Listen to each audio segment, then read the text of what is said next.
Chief, what is the basic philosophy under which you operate at Youth Aid? Well, really it's to aid troubled youth and their parents. What does that mean? It means that our basic philosophy is one to keep youngsters out of jail and out of trouble rather than to put them in jail or get them into trouble. In 1974, 38 people were charged with having neglected or abused their children in the city of Montgomery. Why is the number so low? Is that all the child abuse that's taken place? Well, really, our first basic responsibility as we see it is one to provide maybe the guidance that might be necessary for some of these parents and to refer them to the agencies. The last thing that we want to do is to break up the family setting, and of course usually incarceration would do this.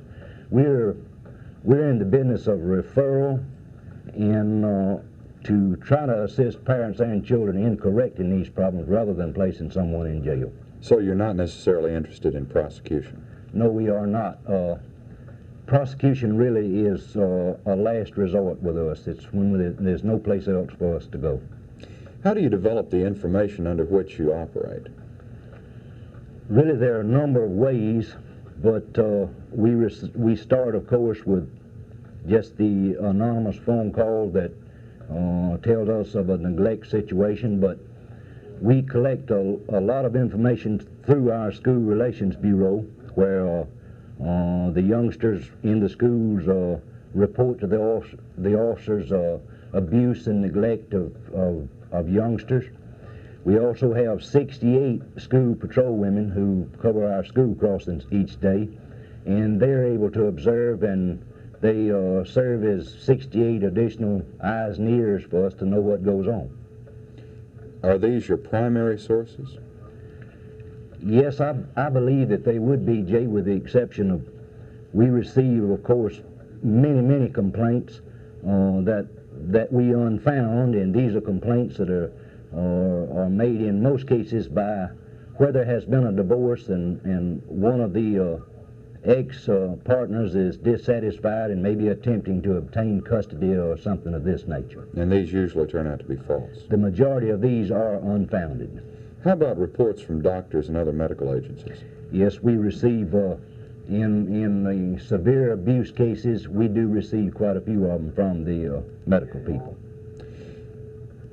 What would help you most in developing information? For example, and let me explain this a little bit.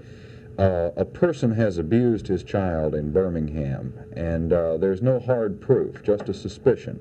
And maybe a doctor calls into the police department there. And maybe it happens again in Huntsville. Maybe it happens again in Montgomery. But yet when you get it, it's just the first case, as far as you know. How would you be able to better utilize information available? Well, I think, of course, some type of master file would be part of the answer.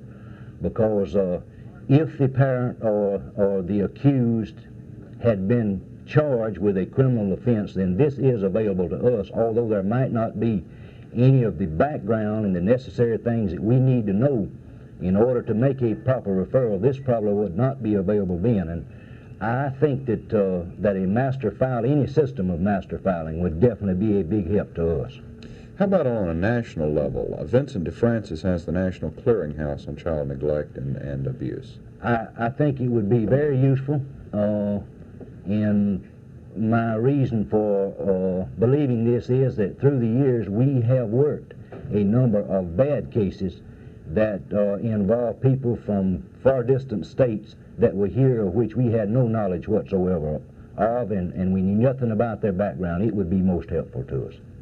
Let me ask you this. I understand that from officials at various youth treatment facilities in the state, 30 to 40% of kids that end up in one of the industrial schools have been abused at home at some time in their life. And this is apparently, in their opinion, a motivating factor. Have you found that to be true? I would say that that's probably true. I'm not sure that that our experience would be that the percentage is that high, although there's no question that it is very high. Many of them are abused, and I noticed something that I think that I'd like to mention to you, and that's the economic situation. And the economic situation, in my opinion, does have something to do with it's a determining factor in the number of complaints that we receive.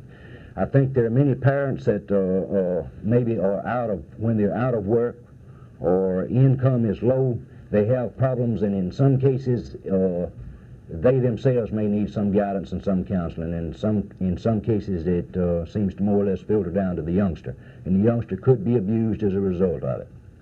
How about the alternative programs that should be available? Are they? Well, I think